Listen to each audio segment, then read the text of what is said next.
मी अरुणा देशपांडे. तर हा मी एक लेख लिहिलेला आहे आणि त्याचं नाव मी दिले की म्हणजे या लेखाला असं नाव दिले की मीच माझी. मीच माझी. आता फक्त म्हणजे फक्त स्वतःसाठी जगणे हे राहिलेलं आहे आणि इतरांची काळजी करणे सोडून द्यावे.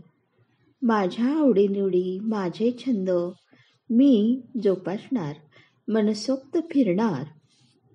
कोण काय म्हणेल, लोक काय म्हणतील ह्याचा आपण बिलकुल विचार करायचा नसतो. सुख सर्वांनाच मिळत नाही.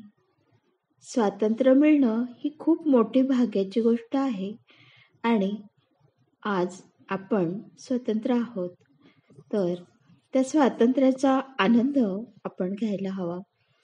आणि एकटी काय असतं, एकटी राहणं, एकटी फिरणं हे असं काही नसतं. हे परमेश्वराची सृष्टी आहे. परमेश्वरांनी आपल्या सगळ्यांना बनवलेलं आहे. तर आपण एकमेकांचे भाऊ बहिणी, नातेवाईक, मित्रमैत्रिणी, आईवडील असेच या पूर्ण जगात आपण आहोत. चाहे ते आपण भारतात राहू किंवा बाहेर जाऊ, सगळे आपण एकत्रच आहोत.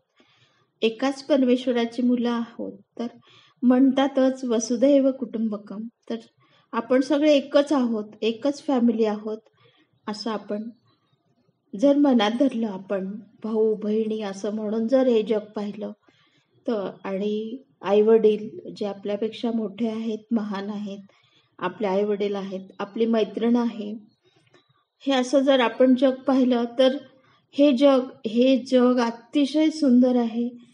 तिथं एकटं फिरणं वगैरे असं काहीही नसतं.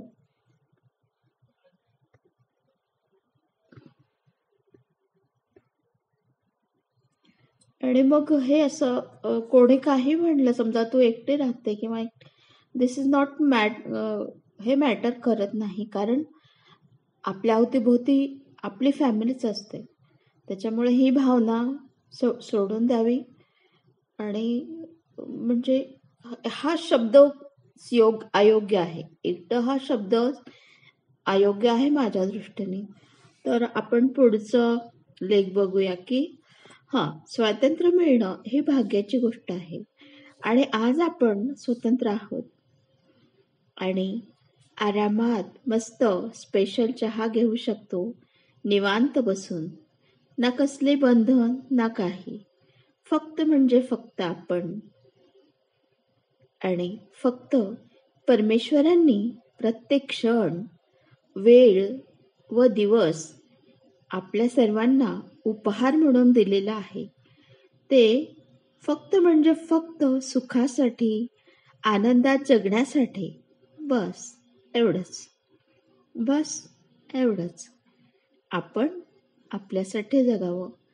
आपलं आयुष्य आपलं आहे. ते आपण आनंदाने, सुखाने, मनसोक्त आपल्याला जे हवं ते करावं, जे छंद हवे ते सगळं करावं. पण आपलं कर्तव्यामध्ये आपण कुठलेही कधीही कमी पडू नये, ही खूप महत्वाची गोष्ट आहे. तर असं माझा एक असेच विचार आहे आणि हा लेख आहे, तर मी तो लिहिलेला आहे. आणि थँक्यू व्हेरी मच.